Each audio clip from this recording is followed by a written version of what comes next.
Hello students, welcome back to my channel. तो आज की इस क्लास में हम पढ़ने वाले हैं BA 5th semester major paper 9 geography. Major paper 9 geography में जितना भी मल्टीपल चॉइस क्वेश्चन होने वाला है वो पूरा हम कंप्लीट करने वाले हैं। करीब 100 प्लस मल्टीपल चॉइस क्वेश्चन आज के इस क्लास में हम कंप्लीट करने वाले हैं। तो आप सभी को करना क्या है कि क्वेश्चन का आंसर ध्यान से देख लेना है, स्क्रीनशॉट ले लेना है, क्योंकि PDF हम अवेलेबल नहीं करवा सकते हैं, इसीलिए आप सभी को स्क्रीनशॉट लेते चलना है, अच्छे से कॉपी में नोट डाउन कर लेना है और ध्यान से पढ़ भी लेना है, क्योंकि आप सभी का एग्जाम है। तो बेस्ट ऑफ लक आप सभी को। तो चलिए हम क्लास को शुरू करते हैं। बाकी का सारा मल्टीपल चॉइस क्वेश्चन और थ्योरी क्लास आपको प्लेलिस्ट में मिल जाएगा, और सब्जेक्ट का आप जाकर प्लेलिस्ट चेक करेंगे, वहाँ पे आपको मिल जाएगा। तो चलिए हम क्लास को शुरू करते हैं। वीडियो अच्छा लगे तो लाइक कर देना है, अपने दोस्तों के साथ शेयर कर देना है। तो सबसे पहला क्वेश्चन आपसे पूछा गया है, मानचित्र बनाने की कला और विज्ञान को क्या कहा जाता है? तो मानचित्र बनाने की कला और विज्ञान को कहा जाता है मानचित्रण। ये आपको याद रखना है, मानचित्रण कहा जाता है। अगला सवाल है, कार्टोग्राफी का संबंध किससे है? तो कार्टोग्राफी का संबंध होता है मानचित्र बनाने से। अगला सवाल पूछा गया है कि मानचित्र का मुख्य उद्देश्य क्या है? तो मानचित्र का मुख्य उद्देश्य होता है पृथ्वी का चित्रात्मक प्रदर्शन करना। अगला सवाल है कि मानचित्र का सबसे महत्वपूर्ण तत्व क्या है? तो 4 ऑप्शन यहाँ पे आपको दिया गया है, पैमाना, रंग, कागज, दिशा। सही आंसर हो जाएगा पैमाना, स्केल। इंग्लिश में स्केल बोला जाता है इसको। तो अगला सवाल है कि मानचित्र में उत्तर दिशा दिखाने के लिए किसका उपयोग होता है? तो उत्तर दिशा दिखाने के लिए तीर चिन्ह का उपयोग किया जाता है। अगला सवाल पूछा गया है कि मानचित्र का छोटा रूप किसे कहा जाता है? तो छोटा रूप कहा जाता है नक्शा को। मानचित्र पर दूरी को वास्तविक दूरी से तुलना करने को क्या कहते हैं? तो सही आंसर हो जाएगा आपका ऑप्शन नंबर बी, पैमाना। Option number B. अगला सवाल है कि मानचित्र में प्रतीकों का उपयोग क्यों किया जाता है? प्रतीकों का उपयोग किया जाता है जानकारी सरल बनाने के लिए। तो अगला सवाल है कि तुलनात्मक पैमाना किसे कहते हैं? तो तुलनात्मक पैमाना किसे कहते हैं? दो दूरी की तुलना करने वाला पैमाना को हम क्या कहते हैं? तुलनात्मक पैमाना। तिर्यक पैमाना किसके लिए उपयोग होता है? तो ये उपयोग होता है अधिक सटीक दूरी मापने के लिए। अगला सवाल आपको पूछा गया है, टॉपिक का नाम है पैमाना। पैमाना से अब आपको मल्टीपल चॉइस क्वेश्चन पूछा गया है। तो पैमाना का उपयोग किसके लिए किया जाता है? तो पैमाना का उपयोग किया जाता है दूरी मापने के लिए। RF का पूरा नाम क्या होता है? Full form of RF। RF का फुल फॉर्म होता है रिप्रेजेंटेटिव फ्रैक्शन।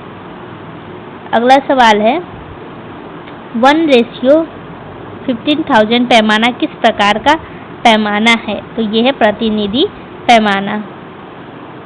अगला सवाल है कि बड़ा पैमाना किसे कहते हैं? तो 4 ऑप्शन आपको यहाँ पे दिया गया है।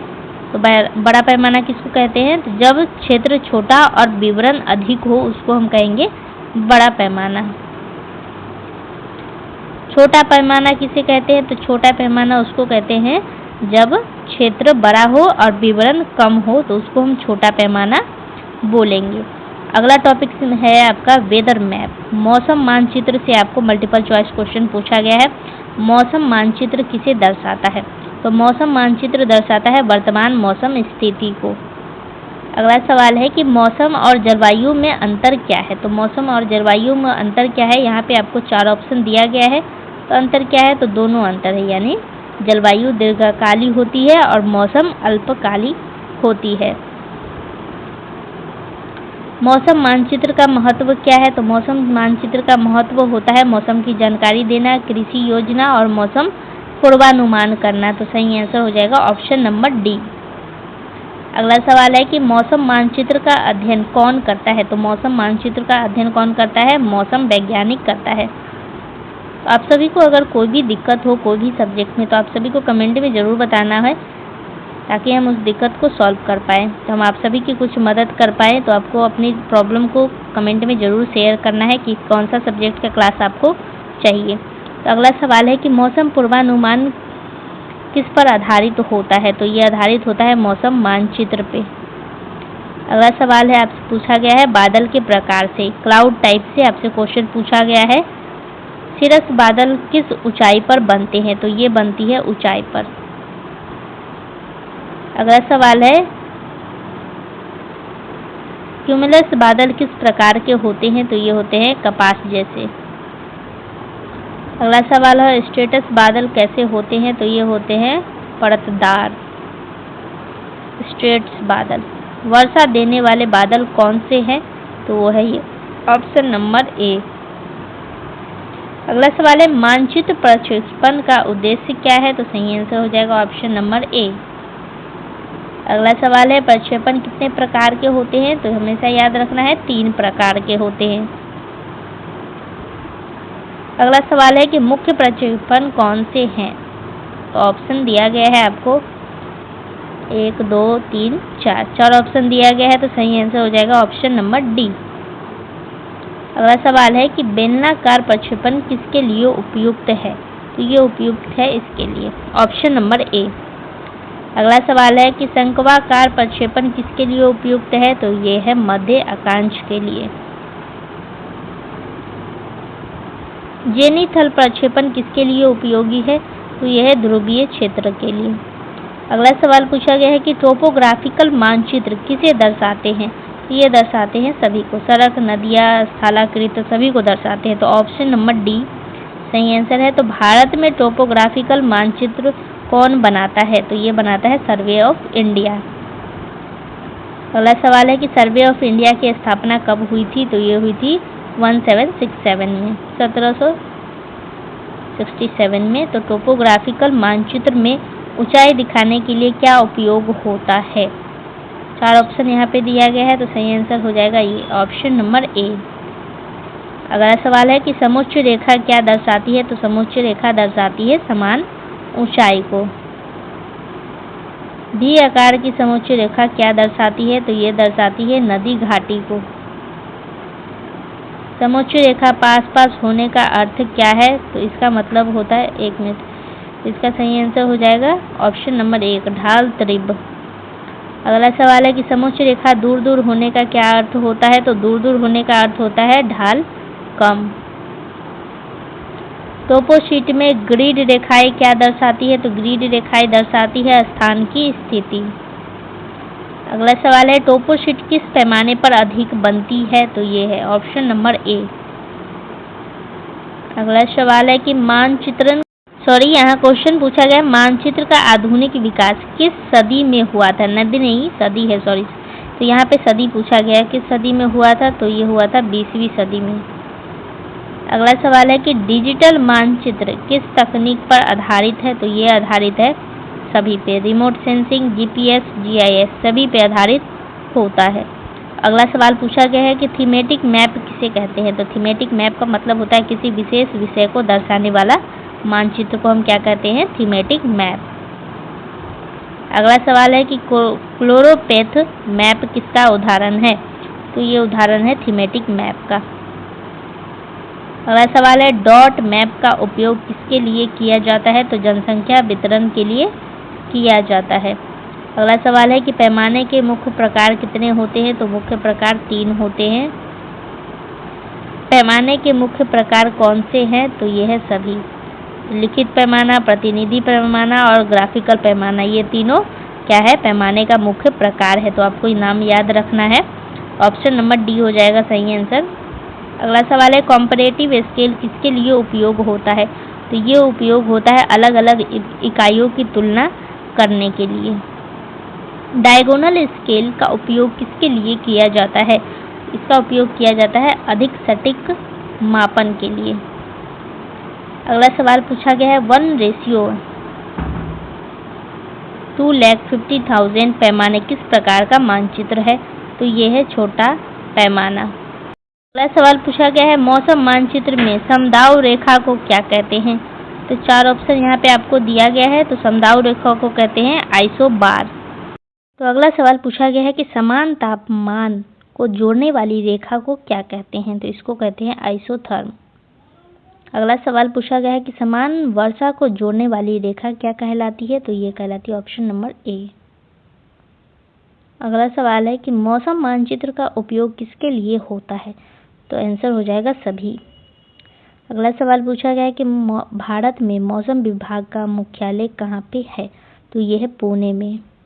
अगला सवाल पूछा गया है कि मौसम पूर्वानुमान में सबसे अधिक उपयोग किसका होता है? तो सही आंसर हो जाएगा उपग्रह। अगला सवाल है कि इनसेट उपग्रह किसके लिए उपयोग होता है? तो ये होता है सभी के लिए, ऑप्शन नंबर डी। अगला सवाल है कि डॉपलर रडार का उपयोग किसके लिए होता है? तो ऑप्शन यहाँ पे आपको दिया गया है, तो सही आंसर हो जाएगा वर्षा और तूफान का पता लगाने के लिए किया जाता है। तो निम्न स्तर में बादल कौन से हैं? तो सही आंसर हो जाएगा ऑप्शन नंबर ए, स्ट्रेटस। अगला सवाल है ऊंचाई पर बनने वाली बादल कौन से हैं? तो वो है, एक minute, option number A, cirrus. अगला सवाल है कि मानचित्र प्रक्षेपण का अध्ययन किस भूगोल शाखा में होता है? ऑप्शन आपको यहाँ पे दिया गया है, 4 ऑप्शन, तो सही आंसर हो जाएगा ऑप्शन नंबर ए। अगला सवाल है मर्केटर प्रोजेक्शन किस प्रकार का प्रक्षेपण है? तो यह है बेलनाकार। लैम्बर्ट प्रोजेक्शन किस प्रकार का प्रक्षेपण है? तो यह है ऑप्शन नंबर ए, शंक्वाकार। जीनोमोनिक प्रोजेक्शन किस श्रेणी में आता है? तो यह आता है जेनिथल में। अगला सवाल पूछा गया इक्वल एरिया प्रोजेक्शन का उद्देश्य क्या होता है? इसका उद्देश्य होता है क्षेत्रफल को सही दिखाना। तो अगला सवाल है कि बेलनाकार प्रक्षेपण में स्पर्श रेखा कहाँ होती है? तो स्पर्श रेखा होती है भूमध्य रेखा पे। अगला सवाल है कि सिलेंड्रिकल प्रोजेक्शन में विकृति कहाँ अधिक होती है? ये होती है ध्रुवों पर। अगला सवाल पूछा गया है कि शंक्वाकार प्रक्षेपण में मानक समांतर क्या होता है? तो 4 ऑप्शन आपको यहाँ पे दिया गया है, सही आंसर हो जाएगा अकांश।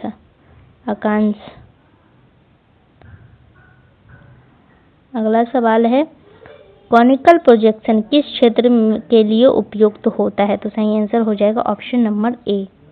अगला सवाल पूछा गया है कि जेनिथल प्रोजेक्शन किस क्षेत्र के लिए उपयुक्त होता है? तो ऑप्शन नंबर ए। अगला सवाल है कि टोपोग्राफिकल मानचित्र में क्या दिखाया जाता है? तो दिखाया जाता है प्राकृतिक और सांस्कृतिक विशेषताएं। अगला सवाल है कि भारत में टोपोशीट किस संस्था द्वारा प्रकाशित होती है? तो ये होती है सर्वे ऑफ इंडिया के द्वारा।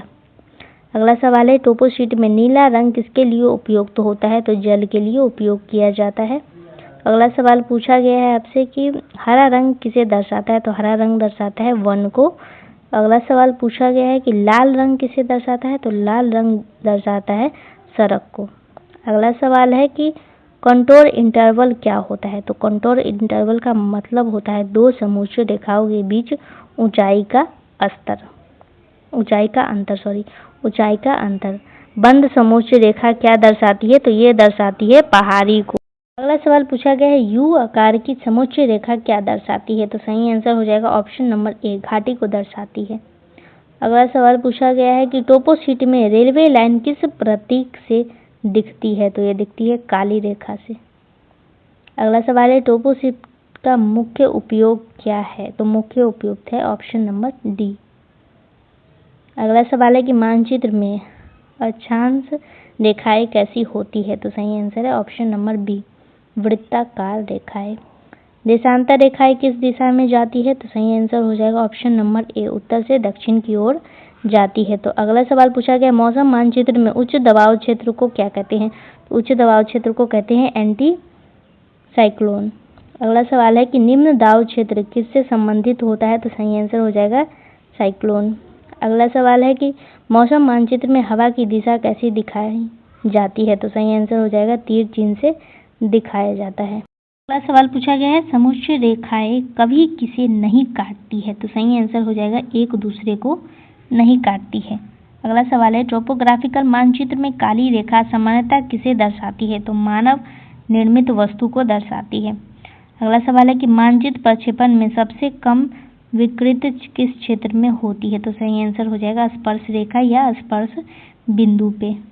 अगला सवाल है इक्वल एरिया प्रोजेक्शन का दूसरा नाम क्या होता है? तो दूसरा नाम होता है इक्विवेलेंट प्रोजेक्शन। अगला सवाल पूछा गया है टोपोशीट का सामान्य पैमाना क्या होता है? तो सामान्य पैमाना होता है ऑप्शन नंबर ए। तो आज के इस क्लास में जितना भी मल्टीपल चॉइस क्वेश्चन था वो पूरा कंप्लीट हो चुका है। तो आई होप कि ये वीडियो आप सभी के लिए काफ़ी हेल्पफुल रहा हो। तो अपने दोस्तों के साथ शेयर कर देना है और चैनल को सब्सक्राइब कर लेना है। तो मिलते हैं अगले क्लास में अगला कुछ और क्वेश्चन के साथ, सब्जेक्टिव क्वेश्चन के साथ। तो आप सभी का बहुत बहुत धन्यवाद है। क्लास को यहीं पे एंड करते हैं।